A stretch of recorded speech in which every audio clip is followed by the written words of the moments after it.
আর তাকে সাদা 3টা কাপড় দিয়া প্যাল দিয়া মাথার ভিতরে মাজার ভিতরে পায়ের ভিতরে বালিয়া প্যাকেট কইরা মাটির গর্ভের ভিতরে নিয়ে রাইখা আসলো। এ দুনিয়াদার পাগল, কার জন্য সম্পদ রাইখা যাও? কি হারামকে হারাম মনে করো না, ঘুষকে ঘুষ মনে করো না, সুদকে সুদ মনে করো না, পরের মাল ঠকাইয়া নিজের সম্পদ বাড়াতে চিন্তাও করো না। কার জন্য এই সম্পদ রাখা? বাজান, কার সম্মান কিসের পথ? আমার আব্বাজান রহমাতুল্লাহ আলাইহি বলতেন, ডাকাইতের দলের সরদার,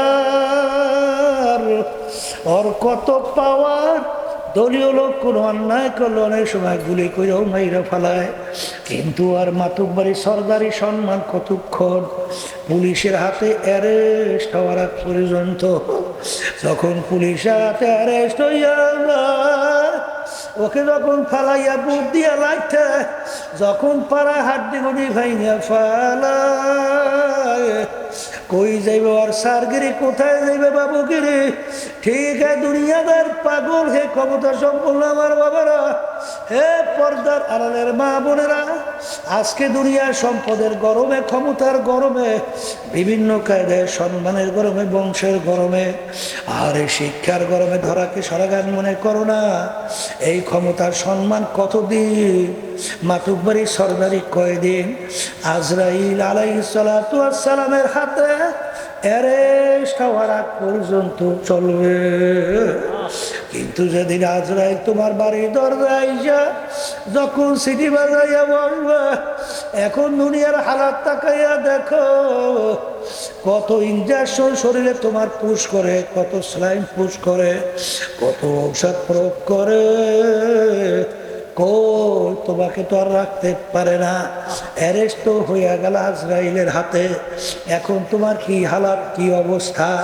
এই চিন্তা করলে হরে বলকের বাদশা ইব্রাহিম বিন আদহাম রাহমাতুল্লাহ আলাইহি, বলকের বাদশা, আগের যুগের বাদশার বড় দাম, বড় অবস্থান ছিল।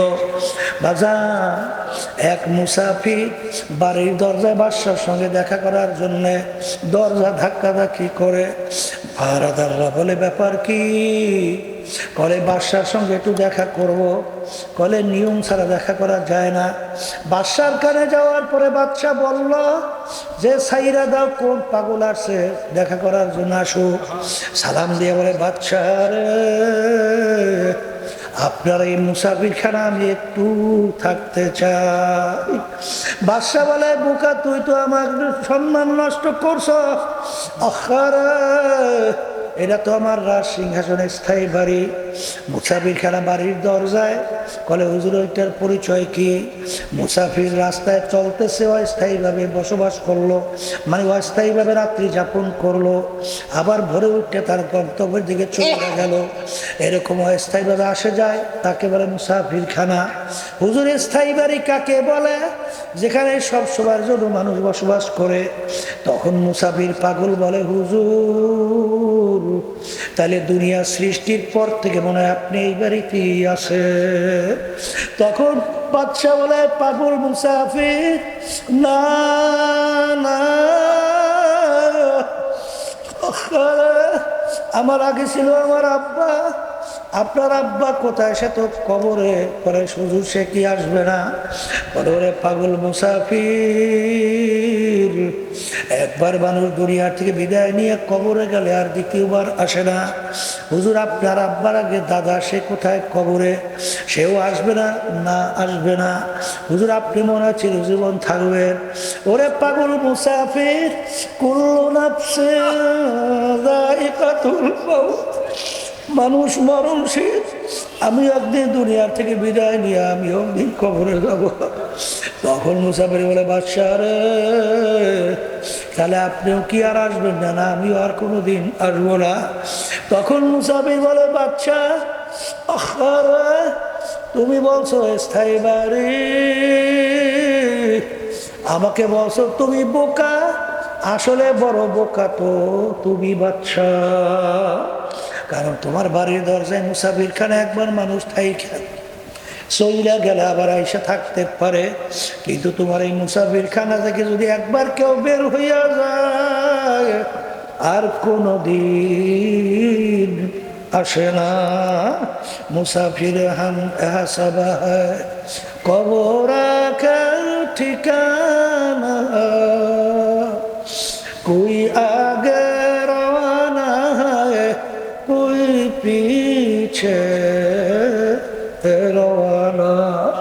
বলার সঙ্গে সঙ্গে মারে বাদশার চিন্তার পরিবর্তন ঘটে গেল। আমি এই বাদশাহী দিয়ে কি করব, এই সম্পদ সম্মান দিয়ে আমি কি করব? এত দেখতে না দেখতে শেষ হইয়া যায়। বয়স্ক আমার মুরব্বী বাবারা, একটু পিছনে তাকাইয়া দেখো। আহারে, মনে হয় যেন কালকে ল্যাংট হইয়া দৌড়াদৌড়ি করলাম, এখন আয়নার সামনে যখন চেহারার দিকে তাকাই কাঁচা দাড়িগুলো পাইকা সাদা হইয়া গেল, আখারে দাঁত গুলা পইরা গেল। আখারে কোথার থেকে রাত্র দিন গেল, কোথার থেকে সপ্তাহ মাস গেল, কোথা থেকে বছর, কোথার থেকে যুগ গেল। বাজার কুরআনুল কারীমের মধ্যে আল্লাহ রাব্বুল আলামিন তোমাকে আমাকে স্মরণ করায় দেওয়ার জন্য বলছে, কিয়ামতের ময়দান একজন আর একজনকে জিজ্ঞাসা করবে, ভাই কামলা বিছনা, আমরা দুনিয়ার ভিতরে কতদিন অবস্থান করছিলাম? একজনে বলবে লাবিসনা ইয়াওমান আবাদা ইয়াউম, একদিন অথবা একদিনের কিছু অংশ মনে অবস্থান করছিলাম, একদিন অথবা একদিনের কিছু অংশ।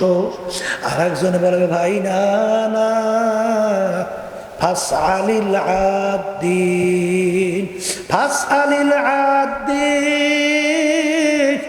যারা হিসাব রাখছে তারাই বলতে পারবে দুনিয়ার ভিতরে আমরা কতদিন ছিলাম। আমার তো মনে হয় ঘরের এক দরজা থেকে ঢুকলাম, অন্য দরজা থেকে বের হয়ে আসলাম, অর্থাৎ ঢুকছি এবং বের হইলাম, ঢুকছি বের হইলাম, এরকম তো আমার দুনিয়ার জিন্দিগি মনে হয়। এই জন্য আমার বাজানদেরকে বলবো, পর্দালে মা বোনদেরকে বলবো, যারা মরবেন কবরে যাবেন তাদের সঙ্গে আমাদের কথা, যারা মরবেন না কবরেও যাবেন না তাদের সঙ্গে কোনো কথা নাই। তাইলে কবরে যাওয়ার পরে দল কিন্তু দুইটা, একটা জান্নাতি আর একটা জাহান্নামী। জান্নাতে বেরতে যাওয়ার জন্য আমার মালিক বলছেন নেকের পাল্লা ভারী হওয়া লাগবে। আর এই নেকের পাল্লা ভারী করার জন্য, এই শত্রুর থেকে বাঁচার জন্য আমার মালিক হুকুম করছেন কুনু মা'আস সাদিকিন, তোমরা সাদিকিন বান্দাদের সঙ্গী হইয়া যাও। এই জন্য আমার বাজানদেরকে বলবো, একটু আপনাদের এলাকায় পরীক্ষা কইরা দেখেন, যারা সাদিকিন বান্দাদের সঙ্গে সম্পর্ক রাখে তাদের আমল আখলাক তাকাইয়া দেখো।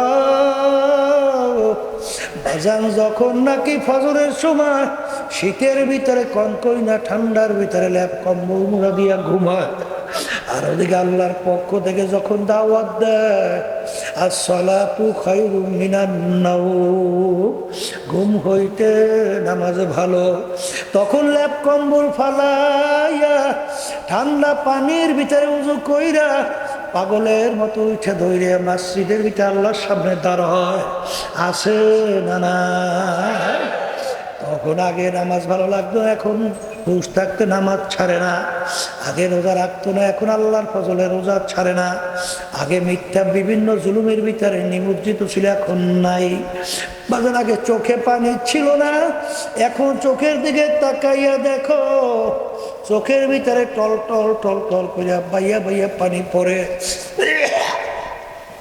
আর আফসোস করে আর বলে, মালিক তুমি যদি মাফ না করো কোনো উপায় না।